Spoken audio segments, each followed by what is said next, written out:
आप में से कई लोग ऐसे होंगे जो मुझे लेकर डू पॉलिटिक्स को लेकर चिंतित होंगे कि सरकार के वकील ने हमारे एक वीडियो पर अवमानना की कार्रवाई को आगे बढ़ाने की अनुमति दे दी है। मेरे पास जब यह खबर आई तो मेरी प्रतिक्रिया यह थी कि ये लोग 75 दिन बाद क्यों आए, जबकि यह तो पहले ही हो जाना चाहिए था। हम जिस देश में रहते हैं वहाँ यह उत्कृष्ट व्यवस्था है कि जिसके ऊपर आरोप है वही यह तय करे कि आरोप सही है या नहीं, और दंड भी दे सकता है। मैं भी उसी व्यवस्था के कुचक्र में अभी फंसा हुआ हूँ।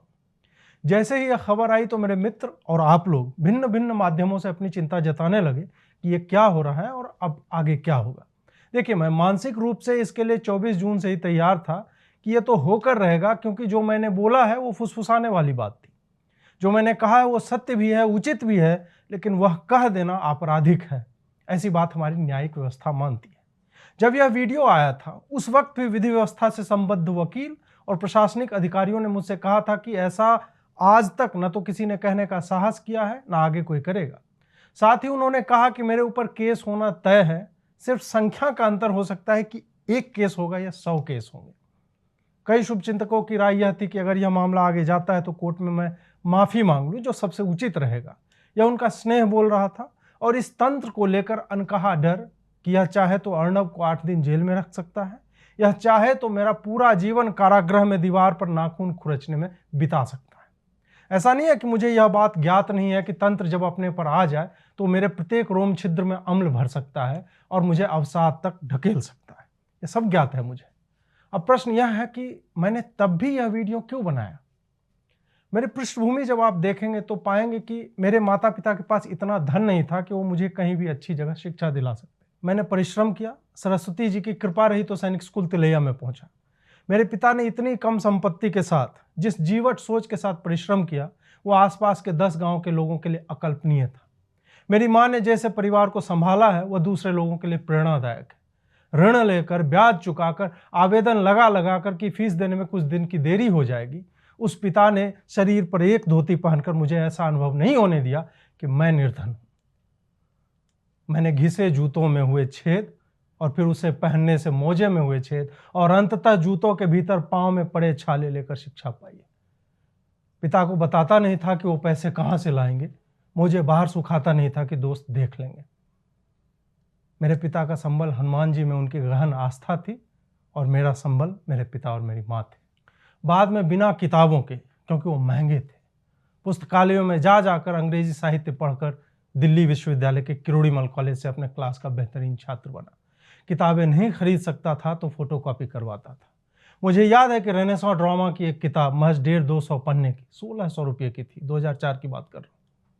फोटोकॉपी वाले ने 50 रुपये में बनाकर दे दी।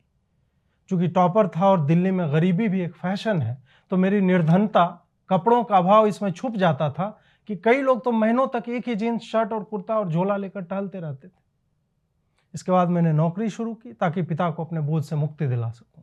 तत्पश्चात मैंने सीढ़ी दर सीढ़ी मैं आगे बढ़ता गया, परंतु मेरे पिता की वह छवि हमेशा ध्यान में रही कि वो आज भी गाय का गोबर उठाते हैं, खेतों में कुदाल चलाते हैं, और उनकी चमड़ी का रंग जो मुझसे कहीं साफ है बैसाख की धूप में जल जल कर काला हो चुका है और पेट पीठ एकाकार हो चुका है। मैं उस पिता के संतान हूँ जो आज भी गायों को पालने में हर महीने घाटे में जा रहा है, लेकिन कहता है कि इसी गौ सेवा के कारण तुम यहाँ तक पहुँचे। मैं उस माँ की संतान हूँ जो आज भी मेरे द्वारा एक साड़ी तक ले जाने पे कहती है कि क्या आवश्यकता है, मेरे पास 2-3 है, उलट पलट के पहन लूँगी। मैं उस पिता की संतान हूँ जो आज भी पाँव में न जूते पहनता है न चप्पल। मैं उस माँ की संतान हूँ जिसके लिए चाय के लिए एक नया कप भी लाना अतिरिक्त और अनावश्यक खर्च है। आज मेरी स्थिति अच्छी है क्योंकि वो मेरे माता पिता के संघर्ष का फल है। इसलिए आज मेरे हाथ में भले ही आईफोन हो, मेरे एक आह्वान पर किसी नीरज प्रजापति नामक मूर्तिकार को आप लोग 1500 दे देकर 45 लाख रुपए 3 दिनों में इकट्ठा कर देते हैं, पर मुझे जूते की सोल में छेद और वो फटा हुआ मोजा और पाँव के छाले याद है। यही कारण है कि मैं वह वीडियो बना सकता हूँ। मेरे स्कूल से आए आधे बच्चों का बैकग्राउंड लगभग ऐसा ही है। यही उन्हें किसी जिले का कलेक्टर, कहीं का जज, सशस्त्र सेनाओं के अफसर, अच्छे इंजीनियर, डॉक्टर आदि बनाते हैं। उन सब के जूतों में छेद हुआ करता था, वो सब छुपाते थे। जो भी जहां भी है उनका शौर्य, उनका साहस उनके कार्यक्षेत्र में दिखता रहता है। मेरा काम बोलने का है, लिखने का है, इसलिए मेरा साहस उसी में दिखता है। हमारी आदत नहीं, विवशता है कि हम वह बोलते हैं जो कोई नहीं बोलना चाहता। इसलिए एक तंत्र मुझे खींचने में जुटना चाहता है, तो उन्हें मेरा आमंत्रण है कि वो ऐसा करें और बार बार करें। मैं जानता हूं कि ये लोग कौन हैं जो वीडियो के 7 दिन बाद भेजे गए पत्र पर 75 दिन बाद संज्ञान लेने को उकसाते हैं। मैं जानता हूं कि मेरे स्वरों को बींधने का उपक्रम कौन करना चाहता है। मैं जानता हूं कि न्यायालय की अवमानना कोई धमकी नहीं है, यह एक प्रत्यक्ष समस्या है जो किसी भी सामान्य व्यक्ति को मानसिक तौर पर तोड़कर अलग कर सकता है। मैं जानता हूं कि वो लोग कौन है जो अजीत भारती को डिस्क्रेडिट करना चाहते हैं। ये चाहते नहीं कि इनके अभिजात्य गोष्ठियों को धता बताने वाला सर्वाइव करे। सौभाग्य से मैं आज तक न तो कोई पॉलिटिकल फंडिंग मिली है, न ही किसी भी नेता से कोई फेवर लिया है। इसलिए इन मिनियंस के लिए जो मुझे खींचने के लिए रास्ते ढूंढ रहे हैं, वो सारे रास्ते मैंने बंद कर रखे हैं। यही कारण है कि मुझे न्यायिक व्यवस्था के कुचक्र में फंसाने के लिए किसी और का नहीं, सरकार के ही वकील का सहारा लिया जाता है।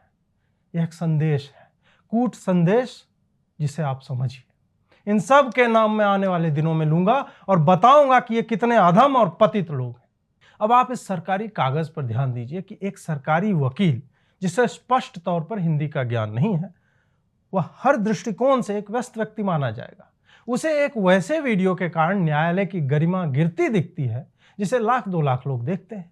आप सोचिए कि कितना समय निकाला होगा माननीय महाधिवक्ता के वेणुगोपाल ने कि पहले तो हिंदी का अनुवाद मंगवाया, फिर खुद भी अपने कार्यालय में अनुवाद दूसरा करवाया और फिर वीडियो देखकर सुनिश्चित किया कि हाँ भाई, ये तो अवमानना हो गई, गरिमा गिरा दी गई है, अब केस चलाओ इस पर।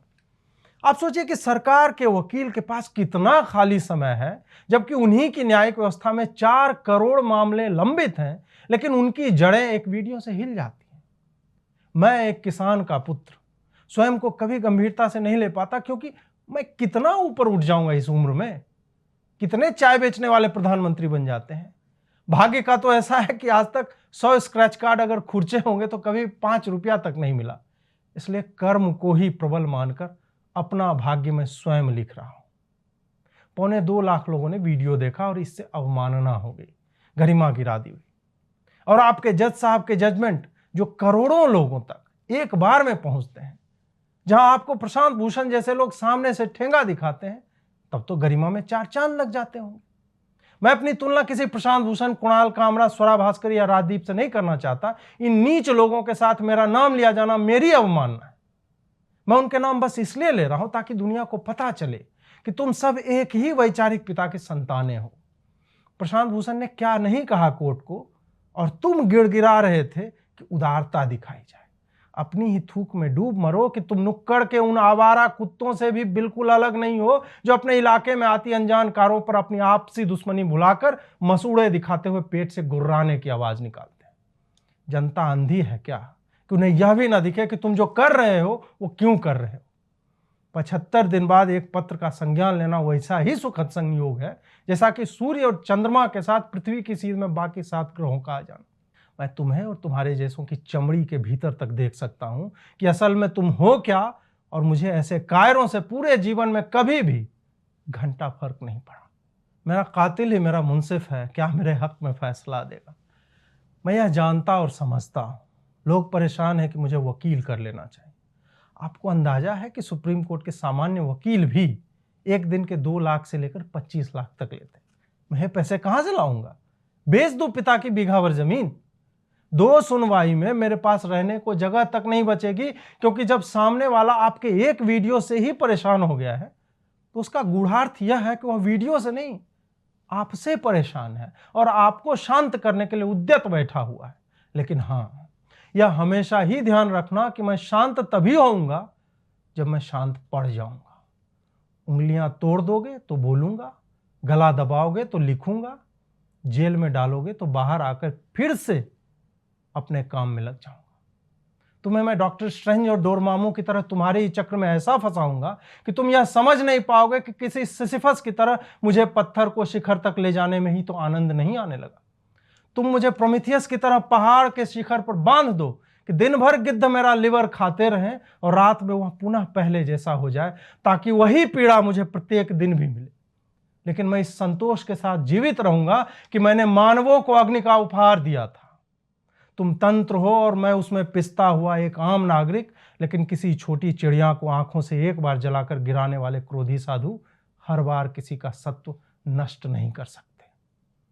अब जब आपने मेरा वीडियो देख ही लिया है तो यह उचित होता कि आप आत्मावलोकन करते कि आखिर ऐसी क्या गलतियां हैं इस व्यवस्था में कि एक सुशिक्षित व्यक्ति जो यह जानता है कि ऐसा करने से अवमानना हो जाएगी, जो देश के बड़े संस्थानों में कार्य कर चुका है, स्वयं को एक जिम्मेदार नागरिक मानता है, मानसिक रूप से सुदृढ़ है, फिर भी वह ऐसे शब्दों का चयन करता है। चिंता का विषय यह नहीं है वेणुगोपाल साहब की जजों के लिए या न्यायिक व्यवस्था के लिए अजीत भारती ने एक कटाक्ष भरा वीडियो बनाया। चिंता का विषय यह है कि उसने बनाने से पहले क्या कोई रिस्क एनालिसिस नहीं की कि तंत्र उसके साथ क्या क्या कर सकता है, और फिर भी बनाकर पब्लिश कर देता है। चिंता का विषय यह है वेणुगोपाल जी कि आपको 1.25 लाख लोगों द्वारा देखे गए एक वीडियो से गरिमा का पतन होता दिखा, लेकिन आपने यह कभी नहीं सोचा कि वैसी स्थिति आई ही क्यों कि आपकी संस्था के बारे में लोग ऐसा लिख और बोल रहे हैं। चूंकि आपने इस वीडियो को देखकर, अनुवाद करवाकर मुझ पर अवमानना का केस करने बोल दिया है, तो यह तो स्थापित हो गया कि आपके पास समय बहुत ज्यादा है। अब मेरा आग्रह यह है कि आप वीडियो के नीचे आए 8,500 कमेंट भी पढ़िए और फिर 44,000 लाइक बनाम 1,100 डिसलाइक का प्रतिशत निकालिए कि कितने लोग मेरी बातों से सहमत हैं, कितने असहमत। इसके बाद भी अगले दिन आप ट्विटर और फेसबुक पर मेरा नाम सर्च करने के बाद उन सारे ट्वीट्स और पोस्ट्स और उनके कमेंट्स को पढ़िए और प्रतिशत निकालिए कि कितने मेरे पक्ष में हैं और उनके अनुभव क्या रहे। आपकी आंखें फटे नहीं तो फैल तो अवश्य ही जाएंगी और आपको उसमें लुब्रिकेंट डालना पड़ेगा, क्योंकि लगातार आश्चर्यचकित होने से उसकी चिकनाई सूख जाएगी। आपके संस्था की गरिमा के पतन या उत्थान के लिए आपकी संस्था ही एकमात्र जिम्मेदार तत्व है, मैं नहीं। आज किसके पास एक कहानी नहीं है जिसमें किसी के दादा पर दाए हुए मुकदमे को पोता लड़ रहा है? आज गांव शहर के किस व्यक्ति के पास यह कहानी नहीं है कि जज के सामने पेशकार लोगों से तारीख लेने के पैसे लेता है? आज कौन ऐसा व्यक्ति है जो किसी भी हाईकोर्ट या सुप्रीम कोर्ट के चक्कर में फंसकर प्रसन्न होगा? मैं चाहता तो आपके सामने आपके ही न्यायालय के पूर्व न्यायाधीशों के कथनों की दीवार खड़ी कर देता, लेकिन नहीं करूंगा, क्योंकि नौकरी त्यागने के बाद ज्ञान देने वाले न्यायाधीश तो और भी भीरू होते हैं। मेरे रोस्ट के वीडियो में मैंने बस वही कहा जो आपके इन्हीं न्यायाधीशों ने कहा था। उन्होंने अंग्रेजी में बोला, मैंने सामान्य नागरिक की सड़क और नुक्कड़ की भाषा। निर्णय आपका है कि आने वाले समय में आप इस याचिका पर क्या विचार करते हैं। मैं तो दोनों ही स्थितियों में पूरे तंत्र के सामने खड़ा मिलूंगा। मेरा अनुभव तो नहीं है, लेकिन विशुद्ध तार्किक आधार पर गणितीय संभावनाओं के हिसाब से मैं यह मानता हूं कि सुप्रीम कोर्ट में कुछ प्रतिशत वैसे न्यायाधीशों का होगा जो उस वीडियो को हर विधि विश्वविद्यालय में दिखाएंगे कि हमारी छवि ऐसी है और उसे सुधारने के यत्न किए जाने चाहिए।